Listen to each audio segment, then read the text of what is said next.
ଯାତ୍ରା ମହାରଥୀ କଳିଙ୍ଗ ଗଣନାଟ୍ୟର ସୁପରହିଟ୍ ନାଟକ ସୁରେଶ ପଣ୍ଡା ଅଭିନୀତ ନାଟକ ଜମିଦାର ନାଟକଟି ଦେଖିବା ପୂର୍ବରୁ ଚ୍ୟାନେଲଟିକୁ ସବସ୍କ୍ରାଇବ୍ କରିନିଅନ୍ତୁ, ଯାହାଫଳରେ କି ଏମିତି ନୂଆ ନୂଆ ଭିଡ଼ିଓ ଆମ ଚ୍ୟାନେଲରେ ଦେଖିପାରିବେ। ଏ ଦୁନିଆରେ ମୋ ବୋଉକୁ ଛାଡ଼ିଦେଲେ ମୁଁ କୌଣସି ଠାକୁର ଠାକୁରାଣୀଙ୍କ ପାଖରେ ମୁଣ୍ଡ ନୁଏଇନି କି କାହାକୁ ମୁଣ୍ଡିଆ ମାରିନି। ମୋ ବୋଉ ମୋ ପାଇଁ ସର୍ବଶ୍ରେଷ୍ଠ ଦେବୀ, ଆଉ ସେଇ ଦେବୀର ନିୟମ ଦେଇ କହୁଛି ମୁଁ ତମ ଦୋକାନରେ ନିଆଁ ଲଗେଇନି ମୁଁ ନିଆଁ। ଠିକ ଅଛି, ଆପଣ ସତ କହୁଛନ୍ତି। ତାହେଲେ ସେଦିନ ଦୋକାନ ଚାଲିଥିବା ଧମକ, ଥାନାରେ ମୋ ଭାଇକୁ ମାଡ଼, ଲକ୍ଷେ ଟଙ୍କା ମାଗିବା, ଏସବୁ କ'ଣ ମିଛ? ନା ସତ। ତମ ଭାଇ ତମ ଆଗରେ ମୋ ଉପରକୁ ହାତ ଉଠେଇଲା, ମୋ ବାପା ବୋଉଙ୍କ ଚରିତ୍ରକୁ ଆଙ୍ଗୁଠି ଦେଖେଇଲା। ଆରେ ତମେ କୁହ, ମୁଁ ଗୋଟେ ପୋଲିସ ଅଫିସର, ମୋ ଭିତରେ ଅହଙ୍କାର ଅଛି କି ନାହିଁ? ଆଉ ବାକି ରହିଲା ଟଙ୍କା କଥା। 20 ଲକ୍ଷ ଟଙ୍କା ଯୋଗାଡ଼ କରି ନ ପାରିଲେ ମୋ ବୋଉଟା ମରିଯିବ।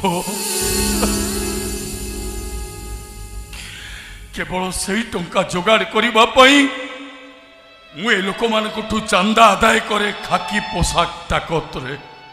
ଭୁଲ କହୁଛନ୍ତି ଆପଣ। କେବଳ ମୋ ବୋଉ ପାଇଁ। ପର ଧନରେ ଘର ପୁରେ ନା, କି ଦୁଃଖୀ ରଙ୍କିଙ୍କ ଅଭିଶାପରେ ଶାନ୍ତି ମିଳେ ନା।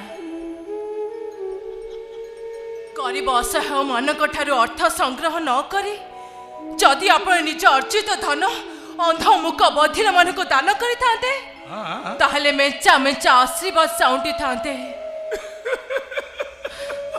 ଗରିବ ମଣିଷ ପାଖରେ ବହୁତ ତାକତ ଅଛି ବାବୁ। ଗରିବ ଆଖିରେ ଲୁହ ମଣିଷ ଉପରେ ପଡ଼ିଲେ ତାର ସବୁ ସୁଖ ମରୁଭୂମି ପାଲଟି ଯାଏ, ଆଉ ହସର ଟିକିଏ ଛଲ ଆଣିଦିଏ ଖୁସିର ମହାସମୁଦ୍ର। ଅର୍ଥ ଯୋଉ ରୋଗକୁ ଭଲ କରିପାରେ ନା, ଆଶୀର୍ବାଦ ଆରୋଗ୍ୟର ମହୋଷଧ ରୂପେ କାର୍ଯ୍ୟ କରେ। ବଦଳି ଯାଇଛି ସାମାଜିକ ବ୍ୟବସ୍ଥା, ମଣିଷର ଚରିତ୍ର ସବୁ ଏଠି ବଦଳି ଯାଇଛି। ଅତୀତ ଜୁଇରେ ହରବକ୍ତ ଜଳୁଛି। ଆଜିର ମଣିଷ ଭିତରେ ନୂତନ ଚିନ୍ତାଧାରା ମଣିଷକୁ ବିଭ୍ରାନ୍ତକାର ପରିସ୍ଥିତିକୁ ନେଇ ଯାଇଛି। ଆଉ ସେତେବେଳେ ଏ ଅନ୍ଧ ବିଶ୍ୱାସକୁ ମୁଁ ଘୃଣା କରେ, ବିଶ୍ୱାସ କରେନି ମୁଁ। କିନ୍ତୁ ଏ ବିଜ୍ଞାନ ଯୁଗରେ ମଧ୍ୟ ଅବିରତ ଭାବେ ସୂର୍ଯ୍ୟ ଚନ୍ଦ୍ର ସେମାନଙ୍କ ଧର୍ମ ଜାରି ରଖିଛନ୍ତି। ଆଉ ଏଇ ବିଜ୍ଞାନ ଯୁଗରେ ଅସ୍ତ୍ରୋପଚାର କରି ଦୁରାରୋଗକୁ ସାଧନ କରାଯାଉଛି। ତଥାପି ମଣିଷର ଶେଷ ଶକ୍ତି ଶିବ ଶକ୍ତି। ତାମାନେ ତୁ କହୁଛୁ ମୋ ବୋଉକୁ ମେଡିକାଲ ନ ନେଇ ମନ୍ଦିରକୁ ନେଇକି ଯିବି? ମନ୍ଦିର ବେଳାରେ ମୋ ବୋଉ ଗୋଡେଇ ଦେଲେ ମୋ ବୋଉ ଭଲ ହେଇଯିବ? ନା ନା, ମୁଁ ସେ କଥା କହୁନି। ସେଇ କର୍ମ କରନ୍ତୁ ଯୋଉ କର୍ମ କଲେ ସବୁ ଆତ୍ମା ଶାନ୍ତି ପାଇବେ। ଠିକ ଅଛି, ତୋ କଥା ମୁଁ ମାନିବି। ଆଉ ଯୋଉ ଟଙ୍କା ତୁ ଆଣିଛୁ ମତେ ଦବା ପାଇଁ, ସେ ଟଙ୍କା ମୁଁ ତୋତେ ଫେରେଇ ଦେଲି। କିନ୍ତୁ ମୋ ଭାଇ? ଛାଡ଼ିଦେବି, ହେଲେ ତା ପ୍ରତିବଦଳରେ ତମେ ତମ ଈଶ୍ୱରଙ୍କ ପାଖରେ ମୋ ବୋଉ ପାଇଁ ପ୍ରାର୍ଥନା କରିବ।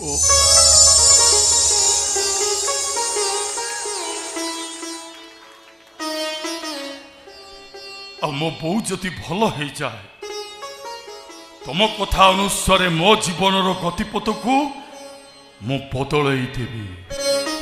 ଆଉ ଯଦି ତମ କଥା ବ୍ୟତିକ୍ରମ ହୁଏ, ମଣିଷରୁ ରାକ୍ଷସ ସାଜି ଏ ପୃଥିବୀରେ ମହାପ୍ରଳୟ ସୃଷ୍ଟି କରିବି।